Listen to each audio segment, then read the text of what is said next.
Hey guys, welcome to the another episode by Formulo Dermatology podcasts.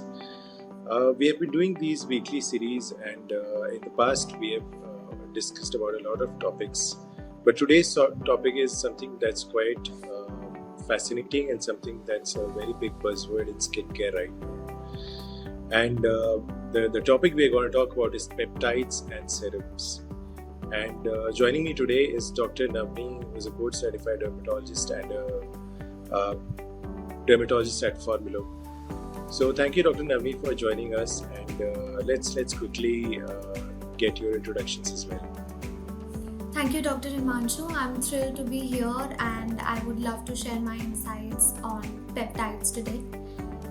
So, diving right into it, Dr. Himanshu, so what are peptides and what are they structurally made up of? Right. So peptides are actually, they're gaining a lot of traction on Instagram, trending everywhere right now. Just speaking very in simple terms, peptides are mainly amino acids coming together to form these proteins which are called peptides. And all of our listeners who know a little bit of biology know what amino acids are. These are the basic building blocks of our body. And peptides essentially are when we talk about skincare peptides, these are peptides that will end up kind of helping in the formation of collagen, helping in the formation of elastin, and all of these together come together to form like a very great healthy skin that we all really love to have. Absolutely. So peptides could be larger molecules, they could be smaller ones depending upon how many peptide bonds they are made up of and how many amino acids they are made up of. So topics skin care के बारे में जो हम peptides की classically बात कर रहे हैं, those peptide molecules will be little smaller in size that could easily penetrate into the skin and target for its function, the specific function. So we'll be talking about the functions now. What are the different types of peptides that we use and what are their functions for the skin?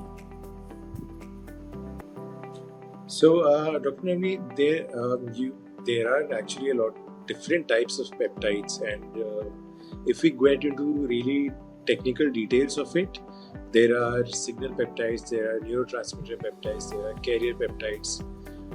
All of these target different things in our skin. For example, signal peptides tend to stimulate collagen and elastin. Carrier peptides deliver essential minerals, like the name says, for skin repair. There are neurotransmitter peptides, which our listeners might be aware, something that mimics the action of Botox. So those are very hot right now, especially in even dermatology circles. We know a lot of companies are coming up with these neurotransmitter peptides, which promise to work, if not as good as Botox, but really do the job that Botox does in maybe long term. Absolutely, and there are also few peptides that also acts on pigmentary disorders. It can both treat the hyperpigmentation as well as decapeptides like we use for hypopigmentary disorders like vitiligo. Correct, I agree. Yeah. Do you tend to use peptides anywhere else except for the skin? So we also use peptides for hair growth. Topical peptides in the form of serums comes for the growth of hair, and they are very commonly used these days, along with as an adjuvant therapy to minoxidil and other agents. So we can use it topically on the hair as well, and there are very many molecules that are for the oral intake as well in the form of collagen powder that we take. So it's again amino acids, bigger, larger forms that can be absorbed from the intestine to give the same advantage like we use the topical ones. Yeah. And do you particularly, is there a use case scenario for peptides on the face? What kind of patients would you ideally recommend it to? Like, just go ahead. I leave the question open. So basically, I would write down topical peptides for late 20s onwards, because gradually with the skin aging, there is reduction of oil glands in the skin, so skin becomes little dehydrated over a period of time. Then skin starts to develop fine lines and wrinkles because of loss of collagen and elastin, and then skin tends to have more tendency towards hyperpigmentation. So all these cases we can use peptides for delaying aging, for Mhm. dehydrating skin to give the plumpness and hydration. Of course, repair the skin barrier to prevent all the allergic reactions and eczemas, and Yeah, in the hyperpigmented skin to give an even texture to the skin and the yeah, glass skin finish look. So peptides are yeah. now I think one, trending ones in the. yeah. I think one of the advantages of peptide serums, the way I feel about them, is that they can be actually used across all age groups. They can be used 20s onwards because we know sometimes a lot of people are also slightly apprehensive when it comes to using retinol, especially in younger age. So this doesn't have the peeling or the dryness or the other issues that comes with using retinol. So I do agree this has a special use case, and I do like peptides for that matter. Absolutely. Um, what about any some people where we have to be cautious when certain kinds of people who should be cautious when using these peptide serums? So, two scenarios where actually the peptides should be avoided.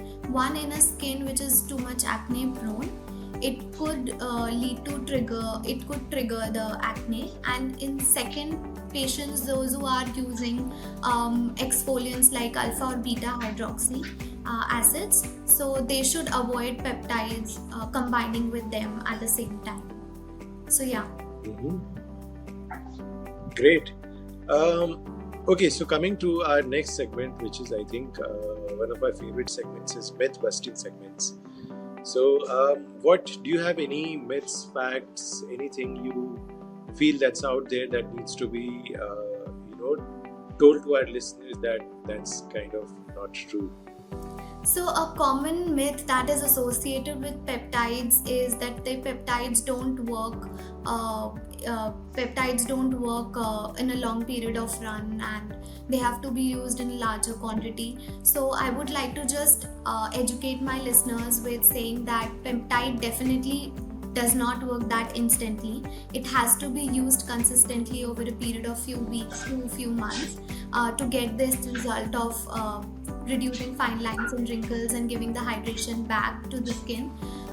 Also, it can be combined with other actives like hyaluronic acids and vitamin C, as that is not inflammatory and it does not lead to that kind of irritation to the skin. So we can combine it with hyaluronic acids and vitamin C. Another misconception is that more quantity of peptide used, more benefit it gives. So I don't think that's the case. These molecules, when absorbed in the skin, are saturating the process, the carrier process, and therefore, once the small quantity is used, added quantity will not help for the indication. So it's very much better to use a few drops in morning and few drops at night, and that will suffice the indication. But it has to be used consistently over a period of time. Um, Another common Okay. bust is the collagen creams that has been floating in the market, and it's just a marketing gimmick, because collagen creams contain such large big molecules of collagen that can actually not enter the skin. So I think that should be avoided. Yeah, I think most of these large molecule uh, tend to sit on the skin surface and then they don't really penetrate. So yeah, I mean, I agree. It's definitely a market gimmick. Great.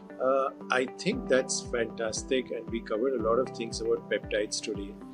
Um, if any of our listeners have any comments, anything they want to know about peptides, we would love to hear from you.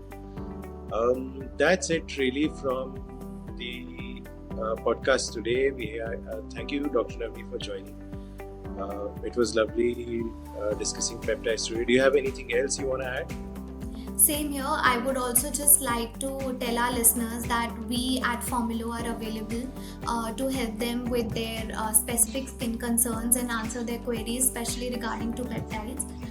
We will help you to consult you sitting at home and customize a plan for you, taking care of your specific skin concerns and tailoring you a specific skin care routine. So do check out us at Formulo, and we have an expert panel of dermatologists there, and we'll see you at Formulo there. Thanks, Dr. Navnee. Bye-bye. Thank you, Dr. Himanshu, for this opportunity.